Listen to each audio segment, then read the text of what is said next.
Orang yang dipenuhi damai sejahtera adalah orang yang hatinya penuh dengan firman, yaitu kebenaran, dan dikuasai oleh firman, bukan menguasai firman. Karena kalau saudara menguasai firman, saudara akan seperti orang Farisi atau ahli Taurat. Dan Tuhan Yesus mengatakan sesuatu kepada orang Farisi dan ahli Taurat yang mengerti firman, berarti dia menguasai firman, itu dikatakan celakalah. Tapi orang yang dikuasai firman disebut berbahagialah engkau yang haus dan lapar akan kebenaran, karena akan dipuaskan. Sekarang kita selidiki. Saudara yang jago Alkitab siapa di sini? Melotok, apal banget. Tapi firman itu dikuasai, apa firman itu menguasai saudara? Tanpa kita sadari, kita juga bisa jadi kayak orang Farisi. Bisa nembak orang pakai firman.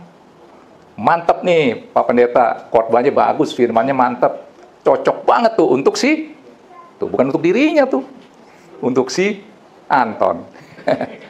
Bukan buat saya. Jadi buat dia siapa? Buat dia apa? Nggak ada.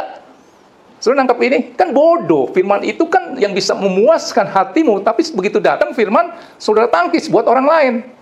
Ibaratnya saudara dapat berkat nih, dapat duit 100 juta. Waduh, cocok nih buat si Aprianto. Yang untung ya Pak Aprianto. Lu dapat apa? Tangkap ini.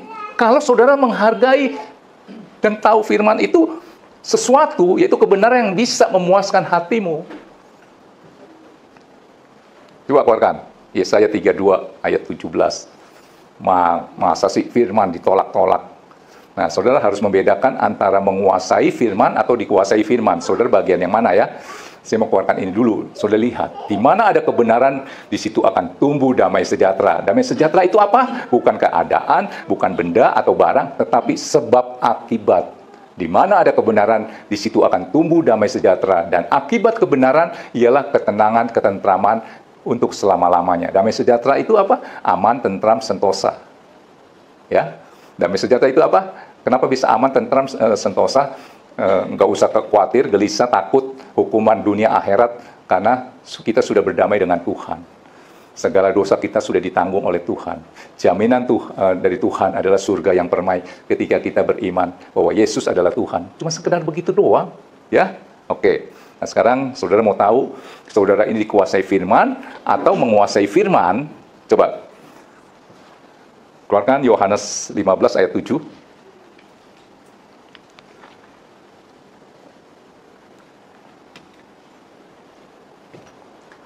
Ini ayat kan sering saya tampilkan dan saya bilang, ini kunci password doa. Doamu mentok-mentok, ini kuncinya. Ya, dulu kan saya sering ngomong begitu ya. Coba kita baca. Jika kamu tinggal di dalam aku, siapa? Tuhan, yang adalah roh.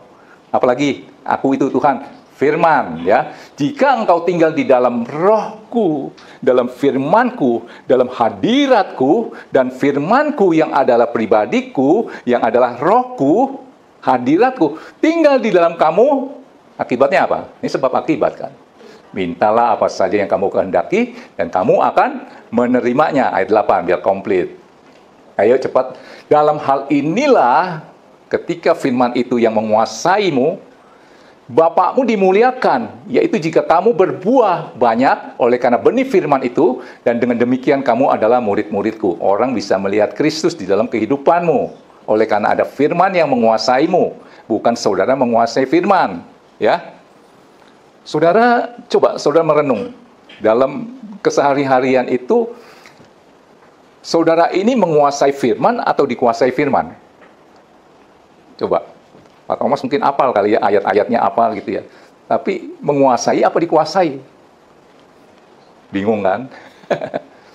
Hari ini saudara harus dikuasai oleh firman. Dalam pengendalian firman, dalam pengendalian Tuhan, itu harus berserah penuh 100%. Kalau bahasa gampangnya, saudara percaya kepada Tuhan sama mempercayai Tuhan, itu dua hal yang berbeda.